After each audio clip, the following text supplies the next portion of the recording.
তার মানে পৃথিবীর সূচনা থেকে সে পৃথিবীতে ছিল এবং সে বের হবে শেষ জামানায়, এবং বের হয়ে সে তার অনুসারীদেরকে নিয়ে বিশ্বটাকে শাসন করবে। তার মানে অনেক লম্বা একটা হায়াত সে পেয়েছে।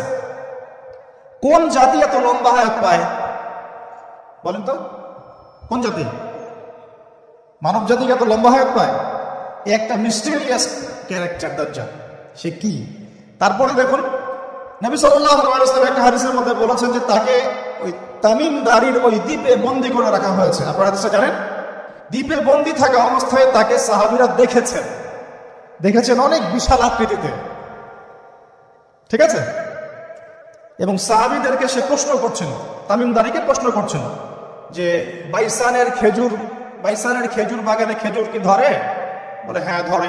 সে বলছে অচিরে আর ধরবে না।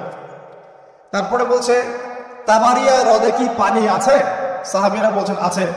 বলছে অচিরেই পানি থাকবে না। তোমাদের ওই উম্মি নবীর কি খবর? সাহাবীরা বলছেন যে তিনি মক্কা থেকে মদিনায় হিজরত করে এসেছেন, বদরের যুদ্ধ হয়েছে, বালতির মতো তার অবস্থা, একবার এদিকে পাল্লা ভারী হয়, একবার এদিকে পাল্লা ভারী, মানে বদরে জিতেছেন, উহুদে বিপর্যস্ত হয়েছেন। তখন এই ব্যক্তি বলছে যে তোমাদের জন্য উত্তম হবে ওই ব্যক্তির অনুসরণ করা। দাজ্জালের কথা বলছে, তোমাদের জন্য উত্তম হবে ওই উম্মি নবীর অনুসরণ করা। তো সাহাবীরা জিজ্ঞাসা করছেন আপনি কে? তো সে বলছে যে আমি হচ্ছি দাজ্জাল, আমাকে অচিরেই এখান থেকে মুক্ত হওয়ার অনুমতি দেওয়া হবে, তখন আমি এই পৃথিবীটাকে শাসন করব। তো এখানে সাহাবীরা দেখে আসছেন, যারা দেখে আসছেন তারা পরে ইসলাম কবুল করেছেন। তখন তারা মুসলিম ছিলেন না, খ্রিস্টান ছিলেন। কথা বুঝতে পারছেন? তাহলে এখানে আমরা তাকে একটা বিশাল দেহি দেখলাম, শিকল দিয়ে বন্দী। আবার নবী সাল্লাল্লাহু আলাইহি ওয়াসাল্লাম একদিন মদিনার মধ্যে উমর রাদিয়াল্লাহু আনহুকে নিয়ে হাঁটছেন, সহিহ মুসলিমে আছে। খবর পাওয়া গেল যে মদিনায় একটা যুবক ছেলে আছে, ইহুদি মায়ের সন্তান একটা যুবক ছেলে, যার চুলগুলা কোকড়ানো, চোখটা একটু ফোলা, যার আলামতগুলো দাজ্জালের সাথে মিলে যাচ্ছে। তখন নবী সাল্লাল্লাহু আলাইহি ওয়াসাল্লাম ওমর ইবনে খাত্তাবকে নিয়ে ওদের বাসায় গেলেন। দেখলেন খেজুর বাগানে সে বসে আছে, মনোযোগ দিন। এবার নবীজি গিয়ে বললেন যে তুমি কি দেখো? সেই ছেলেটা বলছে আমি আরশ দেখি। আরশ বোঝেন? সিংহাসন। কোথায় তোমার আরশ? সেই ছেলে বলছে পানির উপরে। কোথায়? পানির উপরে। নবীজি বলছেন তুমি তো তাহলে শয়তানকে দেখো। নবীজি বলছেন তুমি কি বিশ্বাস করো যে আমি শেষ নবী? সেই ছেলে বলছে আপনি কি বিশ্বাস করেন যে আমি নবী? কি বুঝতে পারছেন কথা আমার? নবীজি বলছেন তুমি কি বিশ্বাস করো যে আমি শেষ নবী? সেই ছেলে বলছে আপনি কি বিশ্বাস করেন যে আমি নবী? ওমর রাদিয়াল্লাহু আনহু তরবারের খাপ খোলা সারা, তিনি বললেন যে ইয়া রাসূলুল্লাহ অনুমতি দেন, এর গর্দানটাকে নামাই দেন, বেয়াদব, আপনার সাথে বেয়াদবি করছে। তখন নবী সাল্লাল্লাহু আলাইহি ওয়াসাল্লাম বললেন দাআহু ইয়া ওমর, তাকে ছেড়ে দাও। যদি সে সত্যিকার অর্থেই দাজ্জাল হয়ে থাকে, তুমি ওমর তাকে হত্যা করতে পারবে না। কেন হত্যা করতে পারবে না? কারণ দাজ্জালের নিহত হওয়া লেখা আছে ঈসা আলাইহিস সালামের হাতে। কার হাতে? ঈসা আলাইহিস সালাম যখন আসবেন, এই প্যালেস্টাইনের বাবে লুদ নামক জায়গায় দাজ্জালকে মারা হবে। ঠিক আছে কথা? তাহলে ওমর তুমি তাকে হত্যা করতে পারবে না। আর যদি সে দাজ্জাল না হয়ে থাকে, নিরপরাধ মানুষকে হত্যা করে কোনো লাভ নেই। এখানে চান্স নেওয়া হলো 50-50। এক হাদিসে আপনি দেখছেন নবীজি বলছেন নূহ আলাইহিস সালাম তার কওমকে দাজ্জাল সম্পর্কে সতর্ক করেছেন। এক হাদিসে নবীজি বলছেন সে বের হলে 40 দিন বিশ্ব শাসন করবে। প্রথম দিন 1 বছর, দ্বিতীয় দিন 1 মাস, তৃতীয় দিন 1 সপ্তাহ, বাকি দিন আমাদের মতো। আরেক হাদিসে নবীজি বলছেন তামিম দাড়ি দেখে এসেছে তাকে কোথায়? দ্বীপে বন্দী অবস্থায়, সে ছাড়া পাবে অচিরেই। আবার এখানে নবী সাল্লাল্লাহু আলাইহি ওয়াসাল্লাম মদিনাতেই একটা যুবক ছেলেকে দাজ্জাল মনে করে ইনভেস্টিগেট করলেন। আপনার কাছে কি সাবজেক্টটা সহজ মনে হচ্ছে না কঠিন? খুব সহজ কি না কঠিন? চিন্তা করতে হবে কি হবে না? এতই জটিল একটা ক্যারেক্টার। শুধু তাই না, নবীজি আরো বলছেন সে যখন বের হবে 4টা জায়গার কথা পাওয়া যাচ্ছে হাদিসে। 4টা জায়গা কোত্থেকে বের হবে। এখানে কিন্তু নবীজি মদিনাতে তাকে খুঁজলেন, ইনভেস্টিগেট করলেন। আবার আরেকটা হাদিসে নবীজি বলেছেন সে যখন বের হবে সে জামানায় তখন মক্কায় ঢুকতে পারবে না, মদিনায় ঢুকতে পারবে না। আপনারা হাদিসটা জানেন না? আলেমরা তো জানেন। মক্কাতে ঢুকতে পারবে না, মদিনাতে ঢুকতে পারবে না, খোলা তরোয়াল নিয়ে ফেরেশতারা দাঁড়িয়ে থাকবে। আবার সেই নবী মুহাম্মদ সাল্লাল্লাহু আলাইহি ওয়াসাল্লাম মদিনাতে এই ছেলেটাকে দাজ্জাল ভাবছেন, ইনভেস্টিগেট করছেন। তার মানে তারা সতর্ক ছিলেন। এই ছেলের নাম ছিল ইবনে সাইয়্যিদ। কি নাম? ইবনে সাইয়্যিদ, নাম মনে রাখবেন। এও একটা বিস্ময়কর ক্যারেক্টার। আবার সেই নবী সাল্লাল্লাহু আলাইহি ওয়াসাল্লাম বলেছেন সে জামানাতে দাজ্জাল বের হবে খোরাসান থেকে। কোন জায়গা? খোরাসান। খোরাসান বলতে কোন জায়গা? এটা মূলত এর হার্ট হচ্ছে আফগানিস্তান, এর পাশে যে বেলুচিস্তান, এই যে উজবেকিস্তান, ইরানের কিছু অংশ, এই পুরো জায়গাটা, শুধু একটা দেশ না, পুরো জায়গাটা এর হার্ট হচ্ছে আফগানিস্তান। খোরাসান থেকে বের হবে। আর এখানে নবীজি বলছেন সে ইস্পাহান থেকে বের হবে। কোন জায়গা? ইস্পাহান এখন ইরানে। ভৌগোলিক বিষয়ে যখন তখন চেঞ্জ হয়ে যায়, হয় কি না? আগে কি ইরাক ইরান এরকম পার্ট ছিল? আগে কি এইভাবে এই 52টা দেশের ভাগ ছিল? লেবানন, জর্ডান, সৌদি আরব, ইরাক ইরান এরকম ভাগ ছিল না। এক অঞ্চল ছিল শাম, একটা হেজাজ, একটা নাজদ, এরকম আর কি ভাগ ছিল। এটা চেঞ্জ হয়। ওই হাদিসে আসছে ইস্পাহান থেকে একটাতে, আরেকটাতে আসছে ইরাক এবং শাম। শাম বলতে বোঝাচ্ছি এই পুরো প্যালেস্টাইন, লেবানন, জর্ডান, পুরো অঞ্চলটাই শাম। আর ইরাক তো আপনারা জানেন, ইরাক এবং শামের মাঝখানের একটা রাস্তা থেকে বের হবে। 3টা জায়গা। আরেকটা 4 নম্বর খাল্লা নামে একটা জায়গা থেকে সে বের হবে। আর এই খাল্লা আপনি গুগলের সার্চ দিয়ে পাবেন না। গুগলের সাথে দাজ্জালের অনুসারীদের একটা সম্পর্ক আছে, আপনার ফেসবুকের সাথেও আছে, প্রযুক্তিগুলোর সাথেও আছে, নিউক্লিয়ার ওয়েপন্সের সাথেও আছে, বর্তমান ব্যাংকিং সিস্টেমের সাথেও আছে, এবং বর্তমান গ্লোবাল পলিটিক্যাল অ্যাফেয়ার্সের সাথেও দাজ্জালের অনুসারীদের সরাসরি সম্পৃক্ততা আছে। আমি বলি নাই দাজ্জালের সম্পৃক্ততা আছে, দাজ্জালের অনুসারীদের সরাসরি সম্পৃক্ততা আছে। ওই যে 4টা জায়গার কথা বললাম, সে বের হবে ইত্যাদি ইত্যাদি। এবার সে মানুষের রূপ ধরে আমাদের সমাজে প্রবেশ করবে এবং তার অনুসারীদেরকে নিয়ে ম্যাসাকার করা শুরু করবে। কিন্তু মুসলিমদের মধ্যে একটা বাহিনী শেষ পর্যন্ত তার সাথে যুদ্ধ করতে থাকবে, শেষ পর্যন্ত। এমনকি গাছের পিছনে ওরা লুকালেও আল্লাহ নবী বলছেন যে গাছ পাথর কথা বলবে আমার পিছনে আছে, এই সন্দেহ হতে হতে হতে হতে যখন মুসলিমরা একটু কোণঠাসা, আল্লাহ পাক পাঠাবেন আসমান থেকে ওই মাসিহকে, যে মাসিহকে তারা চিনতে পারেনি। আর ওরা যাকে মাসিহ মনে করছে, তাহলে এই মাসিহটাকে এই মিথ্যা মাসিহ দাজ্জাল। কথা বুঝতে পারছেন? তাহলে সবচেয়ে বড় প্রতারণার শিকার কারা হচ্ছে? এই ইহুদিরাই। এই বিশ্বের সবচেয়ে বড় প্রতারণার শিকার তারাই হচ্ছে। মাসিহ দাজ্জাল ওদেরকেই প্রতারণা করছে। বুঝতে পারেননি কথা? ওদের সাথেই সবচেয়ে বড় প্রতারণা হচ্ছে। ওরা মনে করছে এই সত্যিকারের মাসিহ, সে আসলে আমরা বিশ্ব রুল করবো। সে সত্যিকারের মাসিহ নয়। ঈসা ইবনে মারইয়াম আসবেন কিভাবে সেটাও এসেছে। 2 জন ফেরেশতার কাঁধে ভর দিয়ে তিনি নামবেন শাম অর্থাৎ সিরিয়ার দামেস্ক শহরের মধ্যে। কোন শহর? দামেস্ক। এই জায়গাগুলো খুব বরকতময়।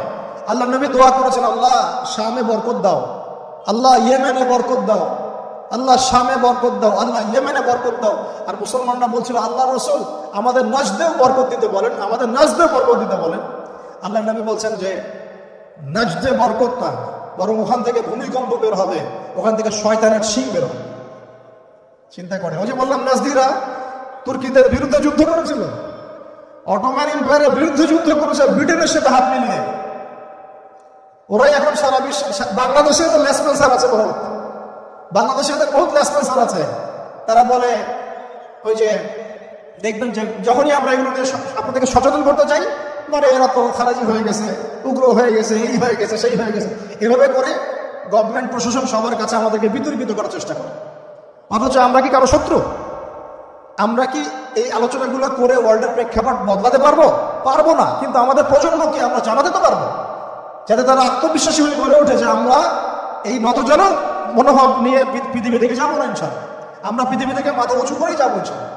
মুসলিমদের হাতেই বিশ্বের বিজয় লেখা আছে, আস্তে আস্তে বিশ্ব ওইদিকে যাবে, এটা তো ওদেরকে জানতে হবে। আমরা তাদেরকে জানাচ্ছি মাত্র। তো নাশ থেকে বের হবে শয়তানের শিং, এটা বলা হয়েছে। যাই হোক, এখন ঈসা ইবনে মারইয়াম আসবেন এই সিরিয়ার দামেস্ক, চুল দিয়ে টপ টপ করে পানি পড়তে থাকবে, মুক্তা ঝরছে এরকম পানি।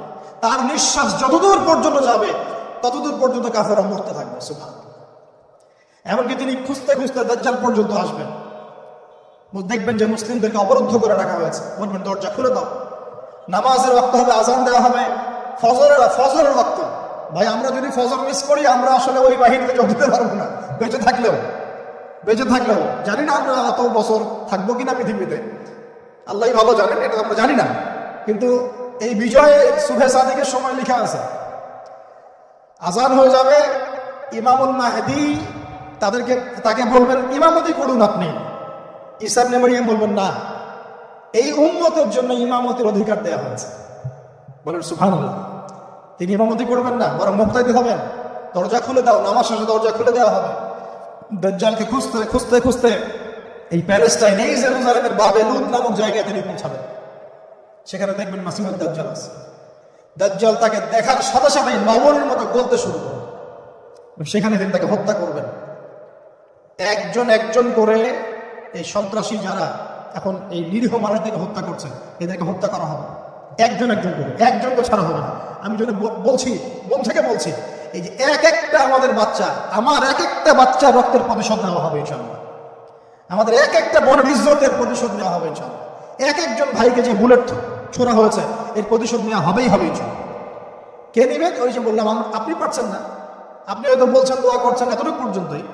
ইনশাআল্লাহ তাআলা আল মাহদি আর ঈসা ইবনে মারইয়াম সেটা করে দেখাবেন। তারপরে সেখান থেকে তিনি ইসলামী খেলাফা রিস্টোর করবেন। 40 বছর তিনি পুরো বিশ্বকে শাসন করবেন। কত বছর? তখন অবস্থায় এত সুখ সমৃদ্ধির হবে, একটা ডালিমের খোসার নিচে একটা পরিবার আশ্রয় নিতে পারবে।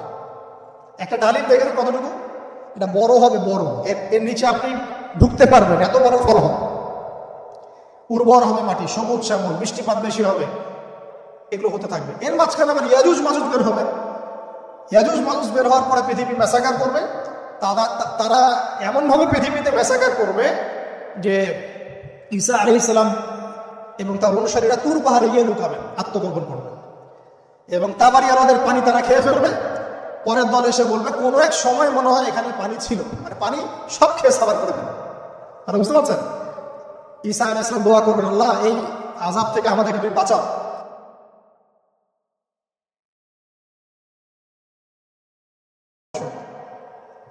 এরপর 40 বছর এইভাবে চলে যাবে, ঈসা আলাইহিস সালাম ইন্তেকাল হবে। তারপরে হাদিসে আসছে মানুষ আবারও খারাপ হওয়া শুরু করবে। এত খারাপ হবে, এত জঘন্য হবে যে আল্লাহ শব্দটা বলার মতো একটা মানুষ আর পৃথিবীতে থাকবে না। একটা মিষ্টি মৃদু একটা বাতাস আসবে, এই বাতাস মুমিনদের বগলের নিচ দিয়ে প্রবাহিত হবে, এবং যার অন্তরে এক সরিষা দানা পরিমাণ ঈমান আছে, ওই বাতাসে তার জান কবজ হয়ে যাবে। বাকি থাকবে সবে যে গরু, ছাগল, হাঁস মুরগির মতো মানুষ, গবাদি পশু। আল্লাহ বলার মতো মানুষ নাই, রাস্তা মরে মরে জেনা করবে। এটা আরো অনেক পরের কথা, অনেক পরের কথা। আমরা ওই যুগ দেখতেও চাই না, বাঁচতেও চাই না ওই যুগে, তাই না ভাই? আল্লাহ পাক বলছেন এরপরে, আল্লাহ রাসূল সাল্লাল্লাহু আলাইহি ওয়াসাল্লাম বলছেন এরপরে একদিন সকালে হঠাৎ করে দেখবে কেনা বেচা করতে করতে, কথা বলতে বলতে, পানি পান করতে করতে, খাবার খেতে খেতে এই যে পশ্চিম দিক থেকে সূর্য উঠে গেছে। তার মানে কি? ওই দিন কিয়ামত হবে। এবং এটা এত ফাস্ট হবে, এত দ্রুত হবে। আল্লাহ রাসূল সাল্লাল্লাহু আলাইহি ওয়াসাল্লাম বলেছেন যে কেউ বাসায় ফিরে যাবে, আহাল পরিবারের সাথে একটা দেখা করবে, এই সুযোগ পাবে না। একদম ইনস্ট্যান্ট দেখা। একটা বজ্রনীনা প্রচন্ড মানে শব্দ, এর বিকট একটা শব্দে পুরো মহাবিশ্ব তোলপাড় সৃষ্টি হয়ে যাবে, একদম শেষ। এই হলো সিঙ্গার প্রথম ফুক, শেষ শব্দে। এই যে আমাদের এত বাহাদুরি, এত কিছু সব শেষ, মানে পৃথিবী আস্তে আস্তে শেষের দিকে যাচ্ছে।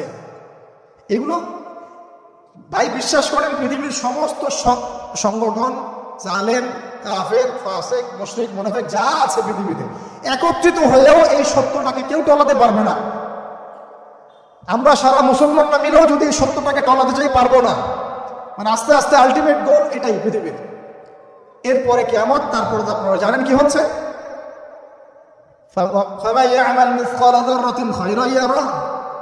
এক চুল পরিমাণ যদি ভালো কাজ কেউ করে থাকে তাকে সেটা দেখানো হবে। এক চুল পরিমাণ খারাপ কাজ আমরা কেউ করে থাকলে দেখানো হবে। তবে যারা লা ইলাহা ইল্লাল্লাহ এই তাওহীদের উপর থাকবে, যত বড় গুনাহ করুক না কেন আল্লাহ মাফ করে দিবেন ইনশাআল্লাহ, ইনশাআল্লাহ। কারণ আমাদের জন্য নবী সাল্লাল্লাহু আলাইহি ওয়াসাল্লাম সুপারিশ করলেন। তাই বলে কি আমরা গুনাহ করতে থাকবো এখন? এটা নবী সাল্লাল্লাহু আলাইহি ওয়াসাল্লামের শান, তার মর্যাদা। আল্লাহ রাসূল সাল্লাল্লাহু আলাইহি ওয়াসাল্লাম এই কথা বলে গিয়েছেন যে কবিরা গুনাহগার মুসলমানদের জন্য আমি সুপারিশ করব। তাওহীদের উপর যারা থাকবে ইনশাআল্লাহ জান্নাত, শিরকে থাকলে, কুফরকে থাকলে জাহান্নাম ছাড়া কোনো গতি নেই। এই হলো পৃথিবীর শেষ। আমরা তো জান্নাতে যেতে চাই কি চাই না ভাই?